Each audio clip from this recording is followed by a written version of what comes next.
Well, here we are, episode 138, Innocence, Star Trek Voyager, and welcome to the D. Louise book series.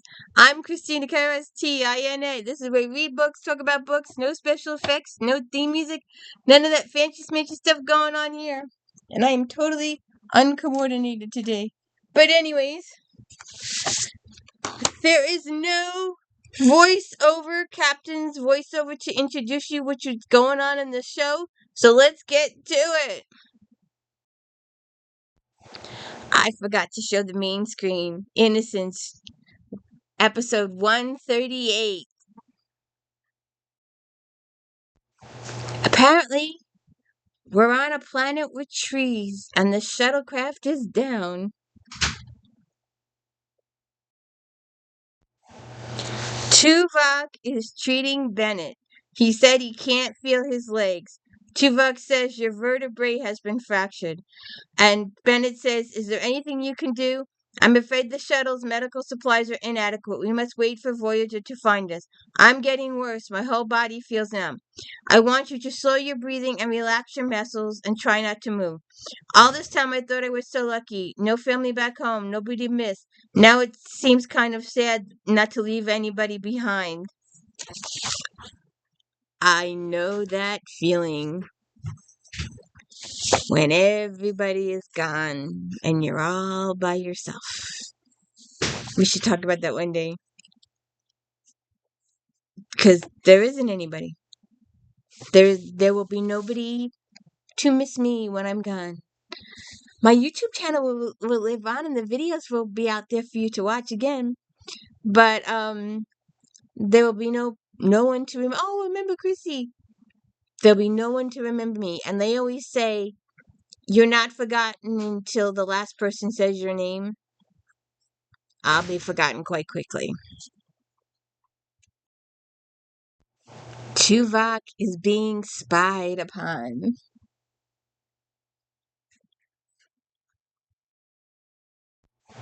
TUVOK catches the spy. So TUVOK talks to the girl. My name is TUVOK. Who are you? You're not like us. I'm not a member of your race. I'm Vulcan. I thought this moon was uninhabited. Do you live here? We came here on a ship, but it crashed like yours. Where are your parents? Dead. Is he dead too? Yes. What were you doing to him?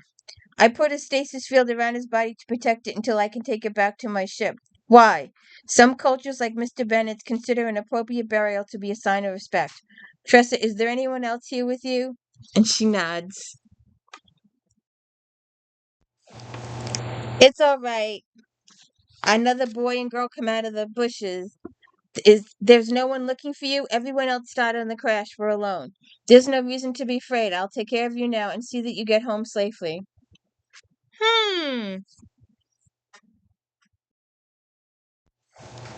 These are her companions. And she's familiar. She looks familiar. If anybody knows, let me know.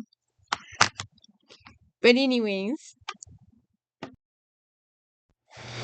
So then I forgot. My error. I'm sorry. We had a captain's log supplemental. I've sent out scouting parties to analyze the mineral deposits in the moons around Drayan 2. Meanwhile, I've arranged to meet with the planet's leader. And now we're here. Sorry, my bad. According to Neelix, no one's had direct contact with the Drayans for decades. All he's heard are rumors. Do any of these rumors describe them as hostile? No, just very private. That's something. Diplomacy professor used to say the opening 20 minutes of first contact situation are the most crucial. I'd feel better about this particular 20 minutes if we had some idea what to expect. Sometimes you have to go in blind. That's the exciting part. When I was a science officer, I always envied the captain's privilege of making first contact with new races. Chakotay says, I envied it so much I almost got myself shipped back to the academy for remedial training. On my first assignment, we were sent to make contact with the Tarkarians. I studied their information. We had all about them and pestered the captain into letting me be part of the diplomatic team. When we came face to face with the Tarkarian delegation, I very proudly made the traditional gesture for hello, not realizing that males and females of their race use different styles of movement, and I was actually proposing to the ambassador. So we're beaming aboard these people, and I'm Catherine Janeway. I'd like to welcome you aboard the Federation Starship Voyager. First prelate Alicia, may this day find you at peace and leave you with hope. That's a traditional blessing from our ancient scrolls. Om Naho Pesnayas. That's from the spirits of my people. It means peace in your heart, fortune in your steps. It's very gracious of you to meet with us. We don't often engage in dialogue with alien races, but the story of your crossing the galaxy intrigues me. I'm glad to tell you all about our journey and my crew. Perhaps you'd like to see more of our ship. Well, thank you. So she takes them for a tour of engineering. Um, and she apologizes for B'Elanna not being there. B'Elanna is on an away mission in the moons around Drayan. Will your friend be all right in there? Yes, I've secured his body with the stasis field. You were all very fortunate to escape the crash with only bruises. The attendants protected us. The attendants? The people on our ship. They got us to the escape pod before they crashed. Can we go now? I want to go. Are we going to fly your ship? He said it was a shuttle, not a ship. We cannot leave yet. My shuttle is in need of repairs. Can't you fix it? I believe so. I'm more concerned with getting through the electrodynamic turbulence in the ionosphere. What's electroturbulence? A thermal inversion gradient is causing unusually strong and unpredictable currents in the upper levels of the atmosphere. Those currents cause my shuttle to craft, and I assume yours as well. I must find a safe way to navigate through the turbulence before we can attempt to leave. Will it take a long time? It may. You have to be patient, Tuvok says. I'm hungry. And he gives them the rations. And they say they can't be there at night because that's when the Morek comes. It's a dangerous animal. So then she takes the company into sickbay.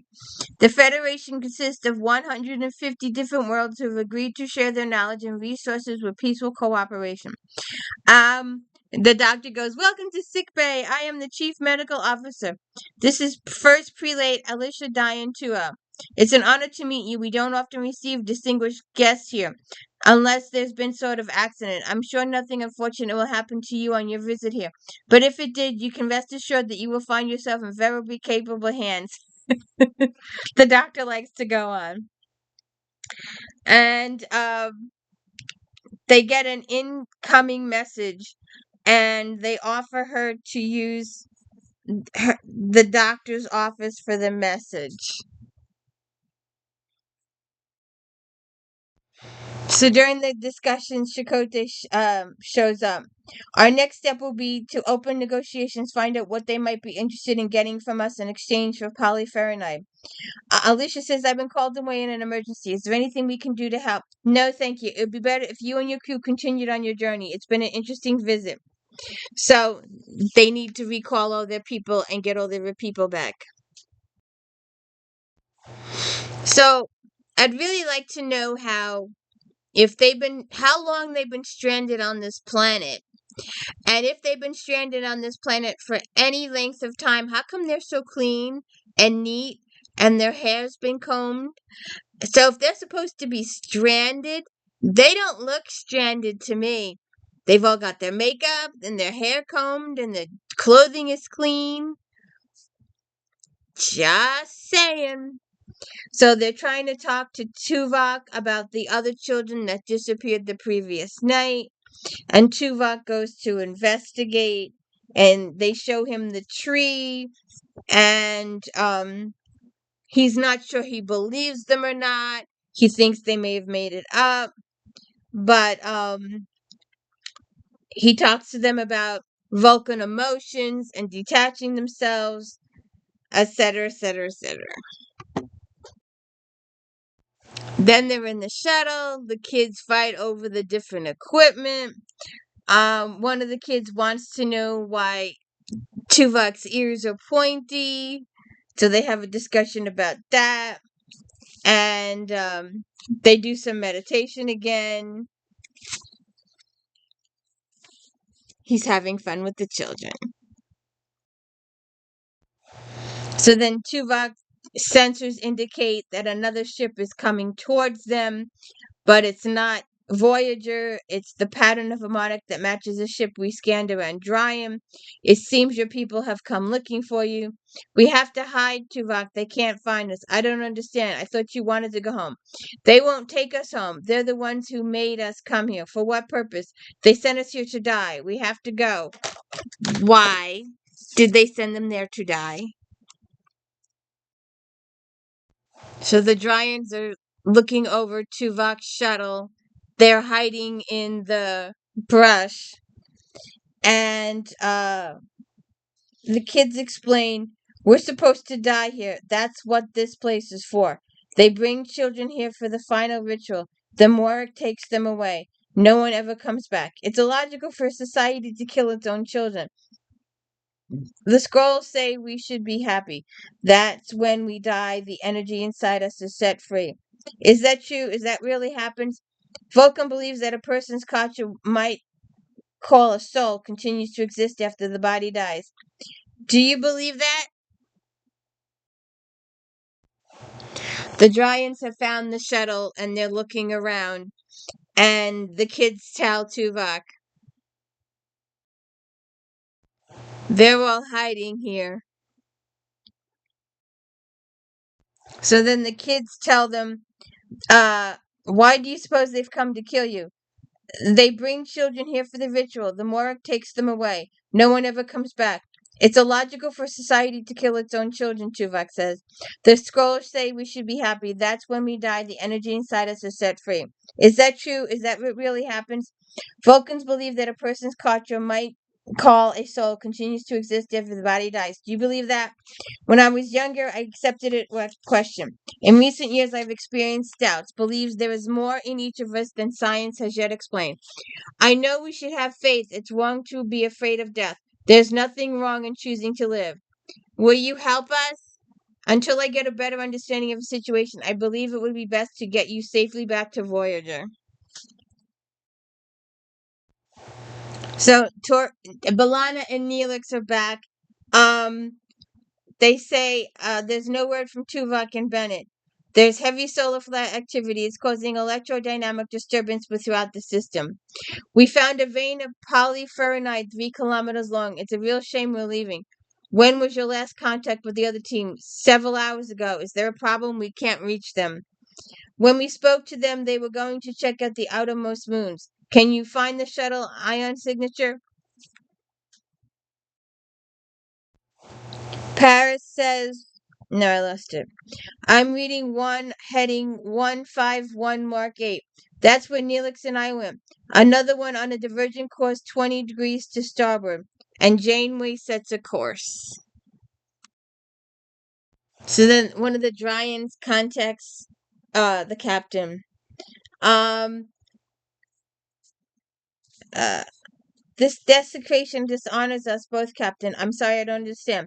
This moon is our crystal, sacred ground. Your presence is forbidden here. We've only come here to look for one of our shuttles. It's missing. We found your shuttle on the surface. The pilot is dead. There were 2 men on board. Did you find both of them? No, only one. If there's someone else on this moon, you must transport them back to your ship immediately. That's what we intend to do. This type of disturbance is exactly why we avoid contact with outsiders. I was wrong to respond to your communication. I should have known better than to indulge my curiosity. There's no one at fault here. The shuttle crash was an accident, one which I expect you to correct as soon as possible. And she disconnects. So they're not work. They're trying to get their transporters to work, and they didn't get work yet.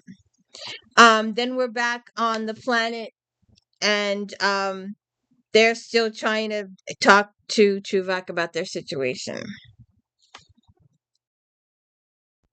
Tuvok actually tells them a bedtime story. To reach the clouded shores of Rao, where Otapara offered truth, he traveled through the windswept hills. Okay. So it's nighttime now, and when the sun comes up, 2 of the kids are gone. Their blankets are empty. Calling Tuvok. He didn't see anything during the night. What kind of babysitter is he? So everybody is still orbiting the planet. So Balana says, we found two. Both crashed on the surface. The sensor resolution is quite low. This looks like our shuttle. This one looks like Dram. We also had some indications of life signs on the surface. A while ago, there seemed to be four of them. Now there are only two.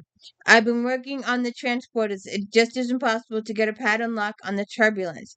Then we've got to start considering other options. I want a full analysis of the atmospheric conditions and your best suggestions on how to get a shuttle to the surface. So Tuvok locks her in the shuttle so no one can get her.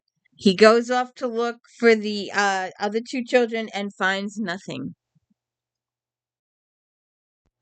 So then we're back on Voyager. The Drayans must have sent another shuttle down to the moon, Captain. There are at least 20 people on the surface. I can't tell if there are two life forms we detected before are still there. How many search parties would it take to find two crash victims? Captain, there's a break in the turbulence. I'm picking up a comm signal. Tuvok to Voyager. Voyager, did you read? Yes, Tuvok, are you all right? Yes, Captain, but Ensign Burnett is dead. We know. We've been trying to get you off the surface, but we're having trouble with the Dryans. They're insisting on sending their own search parties. Yes, I have been avoiding them.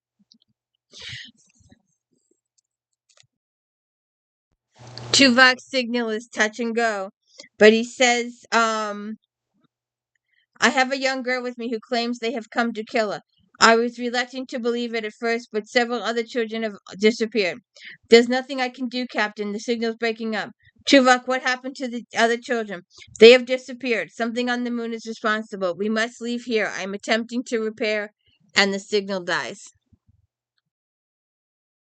Susan Janeway Hauser. Our readings indicate that people on the surface may be in trouble. I'm sure you must be as concerned with their safety as we are. There's no reason to fear for anyone's safety on the Krista. It's a blessed haven, shattered and unspoiled, which is the very reason why I can't allow you to go there under any circumstances. Then I regret to inform you I'll be taking a shuttle to the surface without your permission. That's unacceptable. I believe it is necessary. If you launch one of your shuttles, you'll be forced to send one of ours after you. First prelate, it's not my intention to provoke a conflict. Then leave at once. I will be glad to leave as soon as every member of my crew is safely back on board. Janeway out.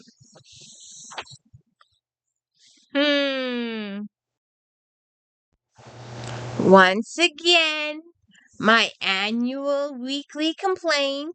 If you're gonna have dramatic acting, could we at least see them? Could we at least see them? Kim says, I've been studying the energy signature of the Dryan shuttles. They're using some kind of dielectric field to protect them from the turbulence. We could generate the same kind of field with our shuttle's warp coils. It won't be stable. It might be a rough ride, but we can make it. But Janeway wants to go. They don't want her to go, but she's going to go anyway. You know, when I first saw that, I thought it was her in Chakotay. It's her in Paris. See? If you had lighting. Tuvok is trying to get his shuttle off the ground. They get off the ground a couple of feet and it falls back down again. They're being followed. I cut myself off. This is a confusing. It's here and then it's there and then it's here and it's there, and I'm not gonna do this situation. So I'm just gonna read. They're back on the moon, and Tuvok is with Alicia. Uh shoot, now I've really lost it. Okay. So Mr. Tuvok, don't make this difficult for us. She's frightened enough. What she fears most is being kept here against her wishes. This is a critical time. I can't allow you to interfere. I regret it's come to this. You found your crew member, now go. I will not leave without Tessa. She asked for my protection, and I intend to provide it. You simply don't understand the harm you're doing. This child wants to live. Whatever you're going to do, we can help her. It's not a choice. This is her time. Tessa has reached the end of her life. She's barely begun. She is 96 years old. Tessa, these people are outsiders. They don't understand how we live. They see us as strange because their aging process is reversed. You don't belong with them. I'm here to help you. Huh? I don't understand this. It's perfectly natural to be frightened. You're taking a step into the unknown. The attendant should have helped you prepare yourself. You were never meant to face this time alone. We weren't alone. Tuvok was here. He stayed with us and made us feel safe. He told us there was no Morag and that we shouldn't be afraid. He took care of us, even when we didn't behave as well as Vulcan children. He was right about the Morag. It exists only in stories. As this age, they only become confused. Their memories are clouded. Near the end of life, we each reach a state of complete innocence. We free ourselves from all our responsibilities to this life and leave it peacefully. This doesn't seem to be ready. She seems to need more time. That's not for you or me to decide. This is a normal biological process which begins the day we are created.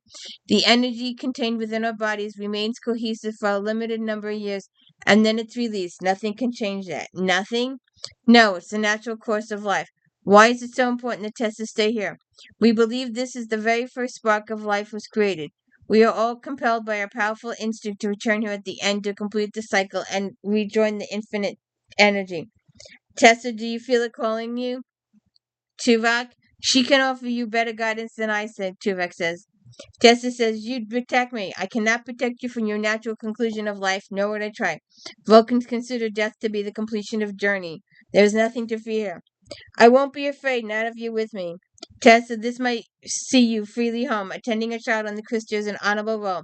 You have fulfilled it. The moment of this life is most sacred, most private time.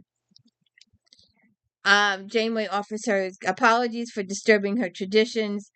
Alicia says we misjudge each other. Alicia says we must leave. Tuvok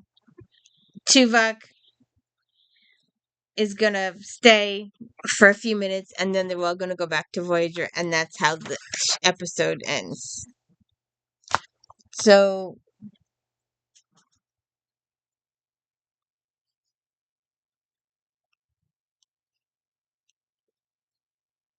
please stay tuned for the Thaw next week and Tuvix the week after. Don't forget If Then Fridays this afternoon. Don't forget JD Robb, Eve Dallas readings on Saturdays, unboxing on Sundays, Flashback Mondays. If anybody has any suggestions for future Flashback Mondays, because the past is reaching the present. We're going to collide at some point. Leave them on the Flashback Monday comments page. And, of course, my daily book reviews. Have a good one.